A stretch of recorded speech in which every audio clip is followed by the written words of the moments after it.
And thank you, ladies and gentlemen, and welcome to our platform where we are elevating the cause of constitutional conservatism, giving a platform to true voices of constitutional conservatism across Louisiana, and slowly but surely draining the Louisiana swamp. My name is Chris. And I'm Danielle, and this is the State of Freedom. Welcome, everybody. Thank you for taking some time with us wherever you are. You are the heartbeat of this show. We couldn't do any of it without you, without your encouragement, without your prayers and your financial support. If you are looking for a way to support us, to advertise with us, or to send us feedback, please visit our website at freedomstate.us. And as a reminder, for the upcoming elections, we are encouraging all State of Freedom listeners and your families to make a plan to vote in person on Election Day. That's what the election integrity experts in our state are telling us is the best way to go. So that's what we are encouraging you to do as well.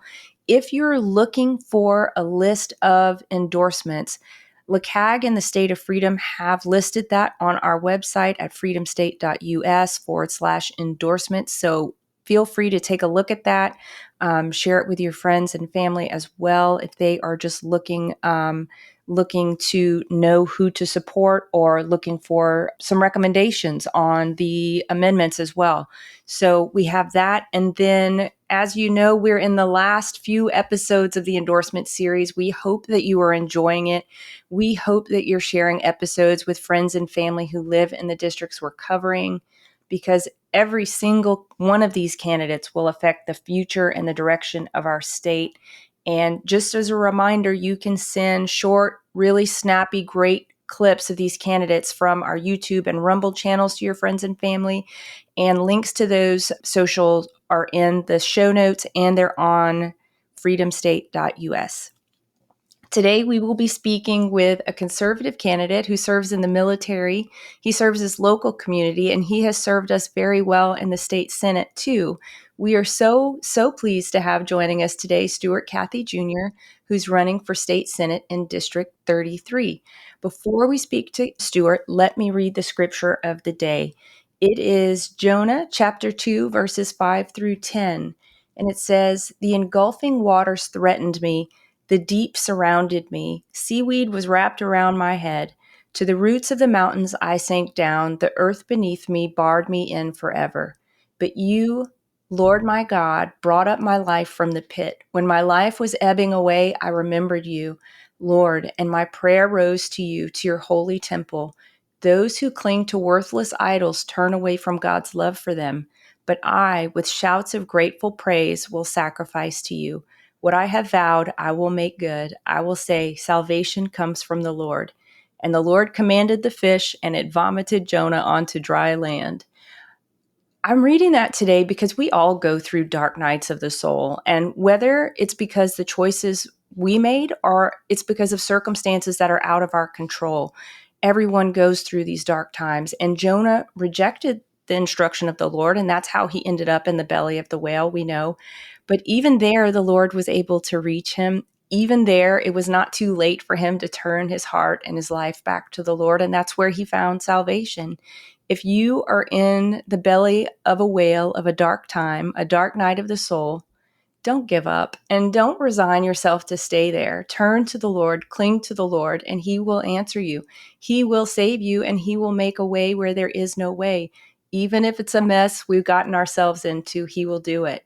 He always does respond. He always does answer. Not always when we want or in the way that we want, but he always answers and he always is faithful. No question about that. Speaking of a person, Danielle, who has been faithful to conservative principles, because we know it, because LCAG and State of Freedom have been at the legislature, is Senator Stewart Cathey, finishing up his first term and running for re-election. Such a pleasure to have him with us for a few minutes this morning. Stewart, how are you? I'm great. Thanks for having me. It's nice to be back. I guess I was on probably, late June, early July? Yeah, I'd have to take a look back at it, but it feels like it's been a while. It's great talking to you again. Yeah, thank y'all for the invitation.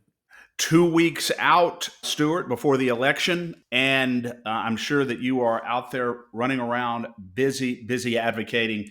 For the benefit of our listeners, Stewart, who did not get a chance to listen to you the first time you were on, talk to the listeners a little bit about your background and your reason for running for reelection to the state Senate.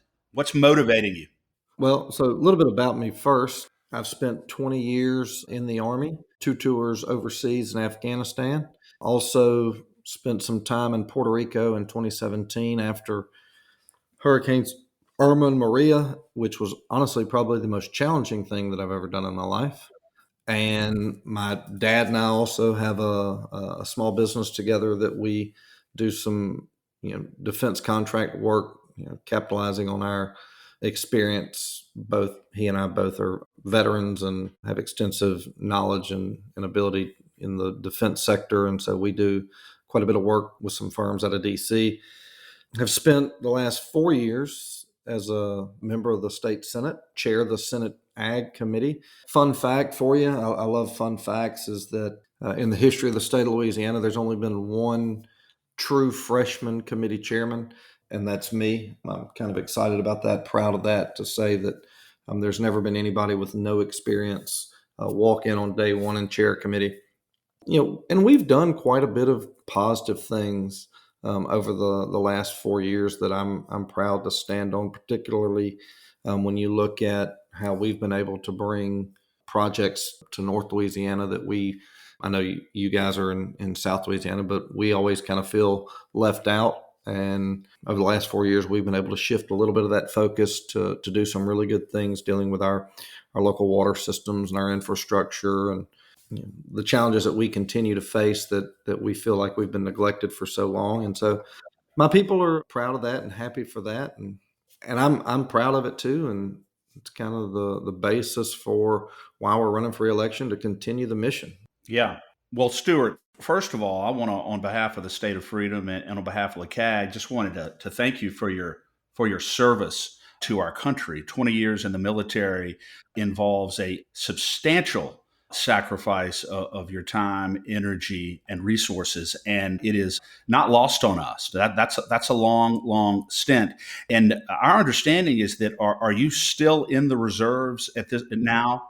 Yeah, they get time from me on a part-time basis every month. Yeah. So you're still involved.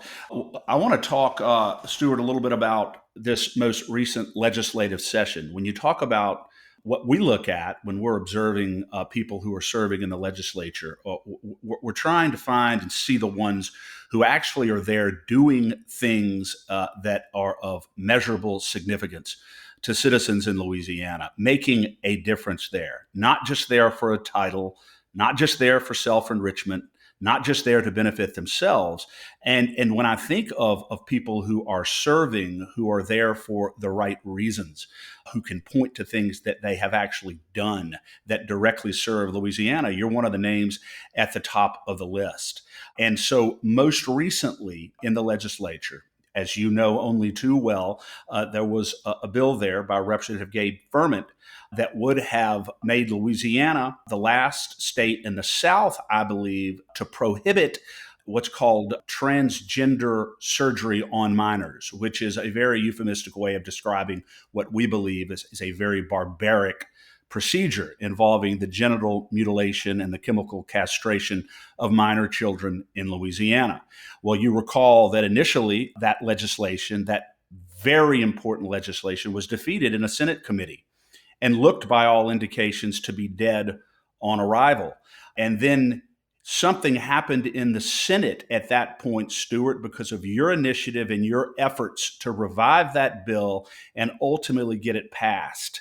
Talk about that to our listeners. So yeah, they hate my people hate it when I refer to it like this, but the bill banned sex changes for kids. It's absolutely crazy that was the debate and the legislation that we had to deal with, but it's the reality. And so, and you hear all these stories, and the one that just sticks in my mind was testimony in the House committee where this lady came to the table and said that because her daughter ate a lot of green vegetables, and green vegetables had higher concentrations of testosterone, that meant that her daughter wanted to be a boy, and that she had begun the process to transition her child from being a girl to being a boy simply because they ate green vegetables. That's not in New York. That's not in California. That's not in Illinois. That's in Baton Rouge, Louisiana. The fact that somebody actually came to the table and said that, we hear stories like that all the time. And we kind of, I'll be honest, we dismiss them because we're like, yeah, but those are just, California weirdos or, New York liberals. The reality is that was a mother in South Louisiana that was doing that to her child. And so, honestly, that piece of testimony right there was so eye opening. And so it can't get on. It got off the House floor, came over to the Senate. The makeup of the Senate Health and Welfare Committee is razor thin, and it was seemingly defeated in Senate Health and Welfare. Now, traditionally, the Senate is an institution of tradition, and while there are procedural measures that will allow things to be moved and stuff like that, typically we don't do that in the Senate. That's just not. It's just not something we do. However, my belief was that this was important enough that we needed to use the procedure to send that bill to another committee to get it another hearing so that we could get it to the floor so that we could ban sex changes for kids. The governor vetoed it, and we were able to override the governor's veto. And now today, sex changes for kids are banned in Louisiana.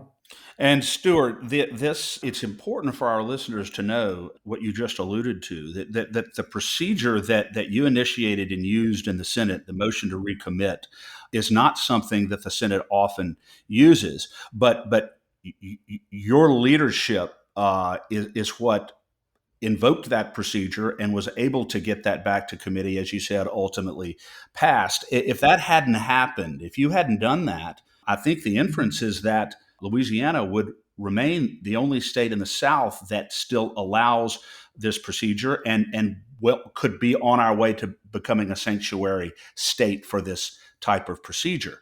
But you did it, and it was your leadership that got that done. Well, thank you. Like I said, it was an important. It is an important issue, and one that I was proud to be able to play a part in. And again, and again, the fact that somebody would ever do this to a child blows my mind.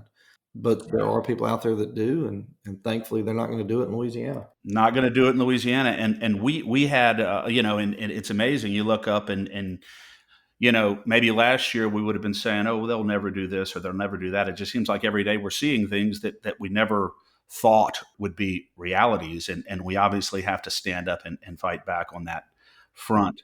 There's another item of legislation that is extremely important, Stewart, that you were very involved in this past session, which was Representative Blake Miguez's constitutional amendment that will be appearing on the October 14th ballot.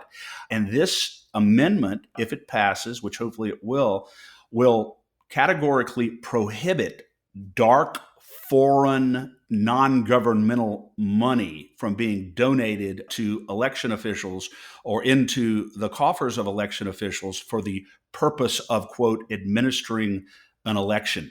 And Miguez's legislation was put forth in response to the big Zuckerbucks fiasco in the swing states in 2020, where it appears as though those swing states were bought for President Biden and probably made the difference in the national election.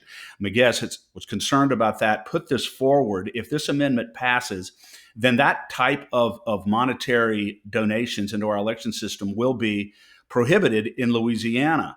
You were instrumental in promoting that legislation this past session and making sure that it got through the Senate and onto the ballot. Talk to our listeners about how important that legislation is and how important it is that we get that amendment passed on October 14th. Sure, that was Senator Sharon Hewitt actually handled that bill for Representative Miguez on the floor, and I'll give her credit for. I don't know if you guys remember, and we were getting constant text messages and stuff from outside groups like, "Hey, when are y'all going to vote for this? When are you going to bring it up?" And towards the end of session, it is a flurry of stuff going on, and so because it is a constitutional amendment, it required a 2/3 vote. And so Senator Hewitt did a very good job of making sure that she didn't run it without having her votes in place. And so, because you've got stuff going on with the budget and you've got stuff going on with various things towards the end, it was just ensuring that we had our 26 in the seat, 26 butts in seats, so that we could get the votes, and we did. And it is an important piece of legislation. I mean, when you look in 2020, Mark Zuckerberg put $420 million into elections to help ballot harvest, mass mail balloting, all the things that compromise the security of our elections. I'm confident that the voters in Louisiana will say that we should next week that we should not have outside money influencing our elections in this way. Yeah. And I'm confident on that also. It's just a matter of making sure that voters across Louisiana understand A, that it's on the ballot, and B, how important it is. The last piece of legislation that I want to mention to you is one that is very dear to us because LeCag was instrumental in the drafting of it, and it is SCR 21, which you carried in the Senate very ably. And this is the omnibus nullification resolution passed by both the House and the Senate, initiated in the Senate, which simply declares, it's a joint declaration, as you know, Stewart, by both the House and the Senate, of Louisiana's solemn constitutional right to nullify unconstitutional federal acts, grounded in the Ninth and 10th Amendments and the writings of James Madison and Thomas Jefferson. Well, it got through and is now on the books in Louisiana. How important to you, Stewart, is it to have in place a mechanism in our state to nullify federal acts that encroach beyond their constitutional authority? Sure. Well, first, I think that one thing that you're selling yourself short on is, well, one, you guys are the ones that actually drafted the legislation, and I appreciate that because it is a good piece of legislation. But also, let's look back over the last couple of months when you've got people from other states that have reached out and said, "Hey, this bill or this resolution is outstanding. We're going to mimic this in places like West Virginia." And I know that you've had numerous conversations with legislators in other states that have said, "Hey, look, this piece of legislation that you drafted, we want this in our state." And so I think that's something else that we need to highlight is the fact that that the SCR 21 has been a poster child, for lack of better words, for other states to come in and say, "Hey, look, we like what you're doing. We want to see this in our state." I mean, how often does Louisiana get to say, "You know what, we're on the forefront of something and we've kind of set the tone for the rest of the country"? I think that's something that we really ought to be highlighting as we look to make sure that we can extend personal freedoms across the country. You're so right. Yeah. I just was going to say, I think that's such an important point, Stuart, and that is true. We have had legislators from other states reach out to us because they want to use SCR 21 as a model for similar nullification resolutions in other states. It is certainly worth noting, and I'd simply wanted to note for our listeners your ushering of that legislation through the Senate and then indirectly, ultimately, through the House. We had a very able state rep, Alan Seabaugh, who carried it on the House side, and we're just thrilled that both houses of our state legislature have affirmed our right to nullify federal acts that are really well beyond their constitution. And we look forward to actually moving on it when and if the federal government lowers its heavy hand on us again. You're so right. And what I also wanted to just pick up on from what you said, Stuart, is that we don't hear about Louisiana being a positive poster child very often, but you raise SCR 21 in this light. And, Blake Maguez also raised HB 311, the Zuckerbucks bill, as a point on this, even though it's taken us 3 years to get it. We're almost across the real finish line on that one. I think it's just a great reminder that the people of this state are brilliant. this state has so much to offer. We have been sitting at the end of the line, the bottom of the list for so long that I just worry that we forget that there's so much innovation and ingenuity that comes from this state that even comes from our legislature. It's often killed by governors and people who, have nefarious other agendas. But I think it's just a great reminder that we stand to gain so much. Our people are so bright. We don't need to necessarily be looking all over the country to find ideas. We have plenty of homegrown ideas that people want to sit up and take notice of. Sure.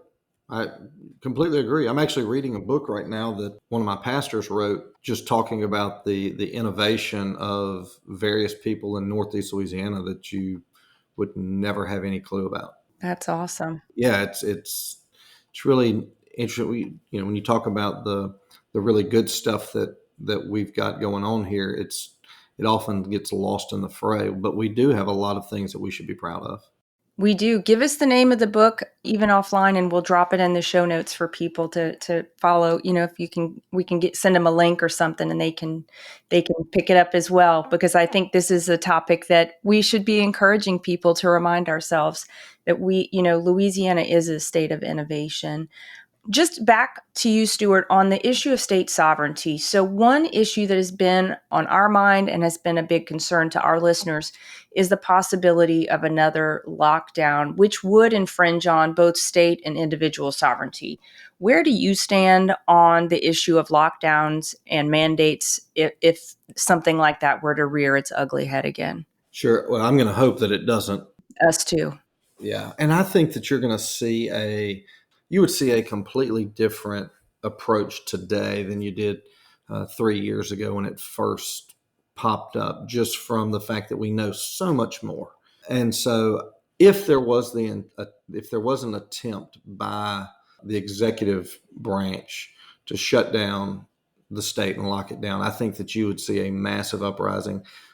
I know my colleagues in both the Senate as well as in the House, it's not something they're going to stand for again. And I think that you would see massive uprising where people would say, look, we're not going to do this. And then I think look at moving forward into 24, as you have a new governor, and I mean, judging from the numbers, it's going to be Attorney General Landry.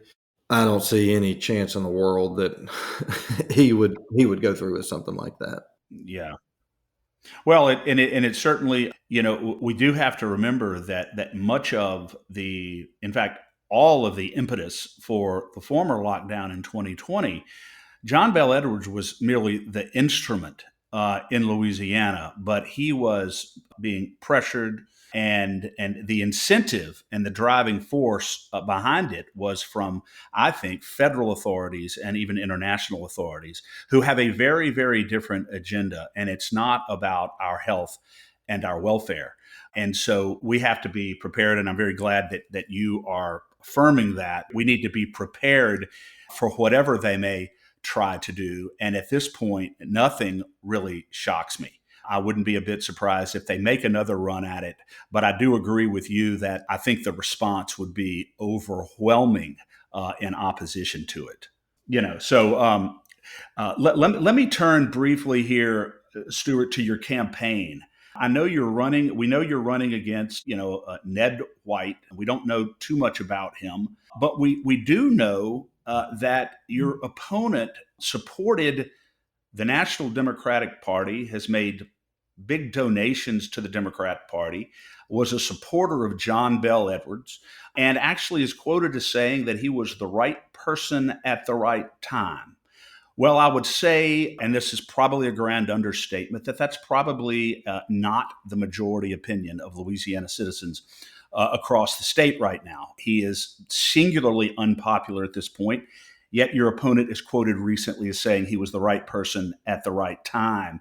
And as I said, he's been a major donor to the Democrat Party. And we learned very recently, as of about a year ago, he only became a Republican a year ago, was formerly no party.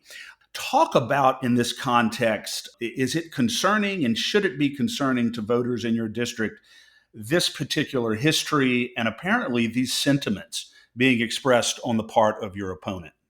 Absolutely. I mean, I think that I think that the party switch is a huge indicator. If somebody switched parties 20 years ago, completely different, and I know that back in the 70s, you couldn't vote if you weren't a Democrat. I get all that.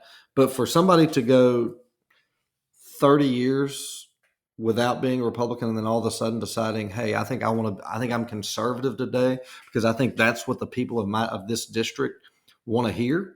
That's the concerning. Look, I had a term 4 years ago that I coined called convenient conservatism. And we see that all the time where you have people that campaign on these conservative principles and conservative values only to see them get elected, get to Baton Rouge, and completely throw those to the wind and end up embracing things like sex changes for kids, like Governor Edwards did, the guy that my opponent helped raise over $100,000 at his house for. On top of the fact that he contributed $30,000 to the state Democratic Party in 2019 to help beat quality Republican gubernatorial candidates. When we look at all the things that we've had over the last 4 years that we've had to fight and scratch and claw, that we probably wouldn't have had to do had we had a true conservative governor, I think my opponent is part of the problem. Yeah. And he cannot really, in light of how recent all this support for the Democrat Party is and support for John Bel Edwards, he can't really claim ignorance, reasonable ignorance. Everybody knows what the Democrat Party stands for. Everybody knows what John Bel Edwards stands for. And yet he's continuing to provide this substantial support to them. And it's a huge, as you said, it's a huge red flag, certainly a huge red flag to us. And people should be very suspicious of it. Particularly when we don't hear about someone's change of heart, right? This is something that we kind of continue to raise again and again. We've seen a number of candidates that have gotten into this race who are generally backed by the swamp change parties just in a very convenient amount of time before the election, knowing that their constituents are going to vote Republican. And I just think it stinks if people don't come out and say, you know what, I have voted as a Democrat all these years, but I just can't stand to see the direction of our country. I mean, just say something to stand behind why you are making this huge philosophical and positional shift right before you are standing to gain from that shift. Well, and I would even add to that if that's going to be your basis, well, we need some like time to vet more so than essentially 3 months prior to him campaigning. I mean, it's one thing for you to switch parties, like I said, years ago, or to have years as a conservative that you can stand on. But, I just fundamentally have a problem with people that try to tell people that they are one thing when the truth is the evidence shows they're not. What we say is that actions speak louder than words. Exactly. And that, anybody can stand, everybody tells voters what they think they want the voters to hear. But the reality is that you need to make sure that you're electing people that truly do the things that they say. And we're confident that voters are going to see that the things that we say we're going to do, we've done, and we have a history of doing. Yeah. Let me say this before we move on, just on that point. The very reason LeCag was formed, and one of the principal reasons why the State of Freedom was formed, is precisely your point just then. So many representatives run on conservative principles, and then they get elected and they go in and they do just the opposite of what they ran on. And then to add insult to injury, they try to hide it from their constituents, and they get offended when you point out what they've actually done. But that's what we do. And it appears as though your opponent here, for all the reasons that we just discussed, is precisely the type of personality that will say all these things while he's running and then get into office and do nothing really to advance conservative principles, as you have done. And so ably. So I wanted to point that out because it is so very true and resonates with us so much. Yeah, it really does. And, Stuart, we were looking at an article in the News Star that quoted you saying about Ned that not only did he try to buy you, but he was trying now to buy the office since he was unsuccessful in trying to buy you. Can you get into that with us and tell the listeners what happened? Sure. I mean, he called me about once a year trying to get me to do something completely self-serving, whether it was, move capital outlay money in Union Parish to a road that only he owns property on, or help him have more video poker machines in one of his gambling halls. And obviously never did any of it. And so he just said, "Hey, that's fine. If I can't buy Stewart Cathey, I'm going to try to buy the race." And that's why he's put $700,000 into a seat and tried to pull the wool over the voters' eyes. And, we just hope that they're savvy enough and smart enough. And I think they are. People aren't dumb to see the real person for who he really is. $700,000 for a state Senate campaign is outrageous. Yeah. But hey, you know what? If you're a senator and you can bring legislation that'll help you expand your gambling business, maybe you can Yep. make it back. Yeah. Maybe the ROI is there, huh? Yeah. And there's that is a tremendous amount of money, Danielle. You're right. But there's also a tremendous amount of power in being a state senator. And that is something my dad used to tell me all the time. He said, where there is political power, there's usually access to a tremendous amount of money, and usually it's taxpayer money. And that's why it's just so important that the people we elect to these positions are going to be faithful to the citizens. Well, Stewart has a track record. We've already been over several items of legislation that he has put forward and made sure we secured. And there's a whole lot more we could talk about what Stewart has done in the legislature. But that's those are the things we have to be concerned about. Let me ask you this, Stewart, and this is real important. You have alluded to this already during the course of our conversation here, but I wanted to give you an opportunity to expressly talk about, and this doesn't necessarily have to be philosophical, could be character, could be anything you want to talk about.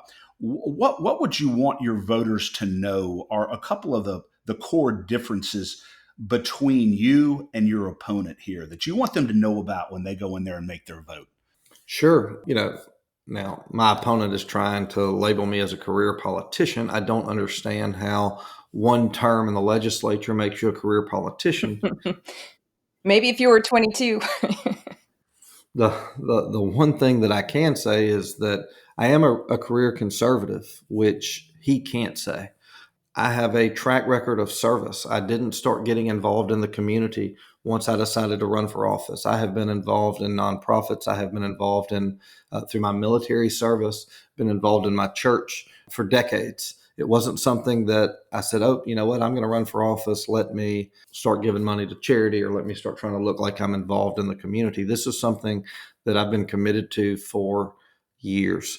I think that also the fact that you know what you're getting, about my proven conservative record. That's why people like the NRA have come out and said that I'm the only candidate they trust to protect your Second Amendment rights. It's why the Louisiana Right to Life has come out and said that I'm the only candidate that they trust to protect our Christian family values. It's why a host of business associations have come out and said that they trust that I am the only candidate that they trust to help grow our economy in Louisiana. Now, everybody pursues those endorsements, but I'm the only one that's received them. But as I say on the campaign trail, those endorsements don't mean anything without the people's endorsement. And that's what I'm hoping to get on October the 14th. And we're confident that people will see through the smoke screens and the gimmicks that my opponent's putting out, and know that I am a true conservative and that I am the best candidate to move Louisiana in the right direction. Yeah. And Stuart, obviously you're on our show and you've picked up our endorsement as well for many reasons that we've kind of gone through over the course of this conversation, but just wanted to underscore that fact here that you have gotten the State of Freedom and the LeCag endorsement, which we know, is at the top of the heap of the most the most important ones that you've gotten. What are you hearing from voters about what really matters to them? Because at the end of the day, that's what you're going to be addressing when you get back into the Senate. Yeah, voters want honesty. They want somebody they can trust, and they want somebody that's going to be there for them, just as I've been there for them for the last 4 years, and just as I have served them faithfully, whether it's to my community, my country, or to the state. Those are the things that people want, and those are the things that we've been able to deliver and are going to continue to deliver. And honesty has proven to be very difficult to come by, and especially at the legislature, especially in election season when we see the mailers that are going out. There's a lot of mud getting slung. Absolutely. It's unfortunate. It's part of the process, though, I guess. I have thick skin. My wife doesn't so much, but she's new to this. She's Uh, learning. yeah, and so it's just, keep your head down, stay on message, and keep doing what we know that people want to see and hear their candidates and their elected officials, and people see through stuff. I mean, one of the attacks they put out, they said that lobbyists paid for my wedding, which is absolute. I mean, really, that one set my wife off. She's like, look, my parents and her saved and worked and all that to make sure that she could have the wedding of her dreams, and to insinuate that the lobbyist paid for it is just outright laughable. And I'm like, you know what? People don't believe that stuff, and that shows you the character of the kind of person you're running against. Yeah, one of the things that we've come to realize is that people, when they're either trying to gain power or hold on to power, there are many people for whom there is simply no depths to which they're not willing to go into the gutter in order to achieve what they want. And unfortunately, one of the first casualties of that effort is the truth. And they don't care about the truth. They don't care about honor. They'll say and do whatever they got to do to try to win. And it sounds like your opponent may be of that stripe. One of the things, before I let you go, Stewart, before we let you go, that I wanted to mention is one of the things that I find somewhat really offensive is the fact that, even in very heated races and very contested races, I don't know that I've ever known of a race where one of the candidates has a military background, where the other guy does not at least acknowledge that background and show respect for that background. And your military background is worthy of that. He's said nothing about it. And I think, again, that is something that I find rather offensive. You can disagree with someone across the board, but I doubt that he's put the time, effort, and sacrifice into serving our military that you have over a 20-year period and continuing to do. That I don't care for that at all. But let me ask you that: how can people find you, Stewart? Your website. How can people find you to help you donate, learn more about you, and spread the word about you to make sure they vote for you on the 14th of October? Sure. CatheyForSenate.com. That's Cathey, Cathey. And then we're on Facebook, Stewart Cathey Jr. for Senate District 33. Well, it has been a thrill to have you on. This show always goes by way too fast, Danielle, especially when we have people like Stewart Cathey on, who speaks the truth in a way that is simple, candid. People understand it. Stewart, God bless you. In the last 2 weeks here, I know you're going to be working hard out there, and hopefully we're celebrating on October 14th because we need you in the state Senate for another term. We got a lot of great things to do, and I know you'll be a big part of it. So God bless you. Absolutely. Hey, I appreciate you guys, and let's do this again. Let's not wait 2 months to do it, though. Hopefully we'll have you on a victory lap here soon. Absolutely. I look forward to it. Perfect. Thanks, Stewart. Have a great one. Chris, I loved how he talked about convenient conservatism. I think that underscores really his approach, because you think about his military career, you think about the fact that he's so strong in volunteerism in his community, in his church, and volunteerism is not convenient. It's it's the definition of inconvenient. Serving in the military, serving in hurricane recovery zones and war zones is the definition of inconvenient. But he has made the choice to do the inconvenient thing. And I think having that muscle memory probably makes it easier for him to operate in the state Senate. Oh, no question about it. I would say so. I love that muscle memory. Yeah, I would agree 100%. And as far as the convenient conservatism, I love that phrase. The only one that I like as much as I like that one is the phrase cafeteria conservatism, where people are like going through a buffet line, and the parts of the Constitution that they want and like, they promote and embrace, and the parts that they don't like, they just leave behind and violate. I don't like convenient conservatism, and I don't like cafeteria conservatism or cafeteria constitutionalism, either one. And I think Stewart is really just the opposite of that. And, he really does put his money where his mouth is. And we've seen it directly in the legislature. I don't know who this other guy is, but it's not a good sign based on some of the things that we've seen. And I think we need Stewart for another term in the Senate, Danielle. We do. And, just reading that article and understanding that this guy, White, has just pursued personal benefit through his contacting Stewart in the past really puts me off. The fact, we talked with Steven Swiber about the fact that so many politicians have great roads in front of their houses. And we asked Stewart about it, and he said he lives pretty much on a dirt road. So I think the fact that this guy wanted the road in front of his house paved or, taken care of instead of maybe some big thoroughfares just shows that this is about self. This is not about the people. This doesn't to me sound like this guy, Ned White, is running for the people. It sounds like maybe he's running for his businesses, for his personal convenience and personal advancement. And maybe I'm off base on that, but everything that we've seen in the public square seems to me to point to that. Absolutely. It's like, if my state senator is not going to serve my personal interests, then I'm going to run against him and try to get elected. So I, as a state senator, can serve my own personal interests. And that's not what it's about. It's about service to the people. And that's what Stewart has provided. Danielle, I don't ever like to close out our show without thanking our State of Freedom listeners and our LCAG members and subscribers.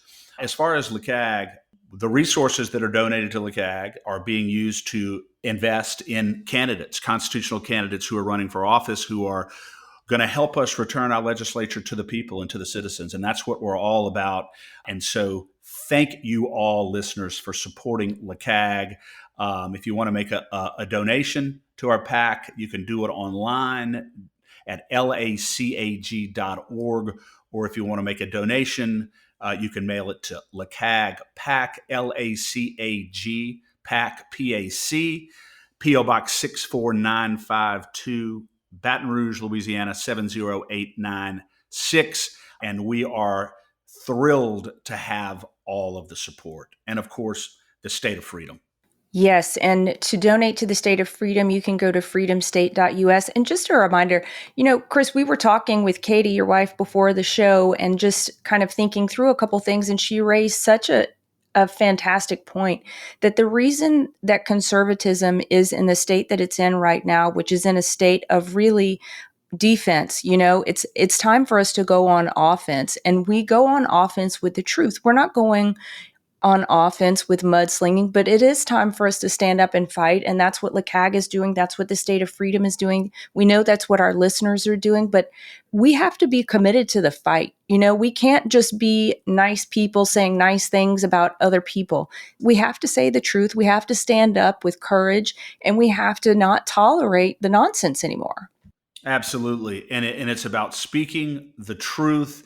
And sometimes the truth is uncomfortable, but it's very, very important. Look, our Lord and Savior Jesus spoke the truth. Multiple examples in the scripture where Jesus spoke truth to power, and he did it in ways that were very hard-hitting and very stern. He was no wallflower, and that's our model, and we will continue to speak the truth. Because if we don't, Danielle, people are not going to know what is really going on and not going to be able to make the decisions that they need to make with regard to who should be serving them in the legislature.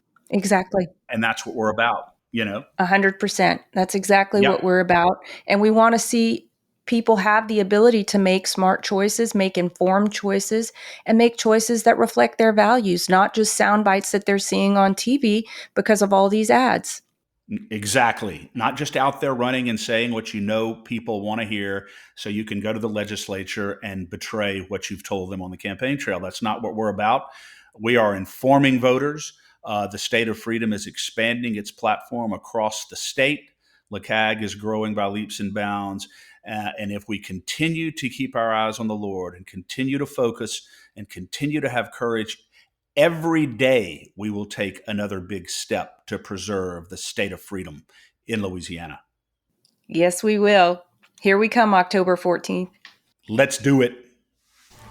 Thanks for listening to The State of Freedom. To stay on top of all the calls to action we mentioned today, just check out the show notes for the episode. If you'd like to support the show financially, visit our website at freedomstate.us. If you'd prefer to give by mail, you can send a check to the State of Freedom, LLC, at P.O. Box 861, Berg, Louisiana 70343. If you own a business in Louisiana and are interested in supporting our show by advertising, please email us at info@freedomstate.us. To get involved with Louisiana Citizen Advocacy Group, visit lacag.org, LACAG.org, or email Chris at chris@lacag.org. If you're enjoying the podcast, please subscribe and share it. Give us a 5-star rating in the reviews. Thanks again, everybody. We'll see you next time.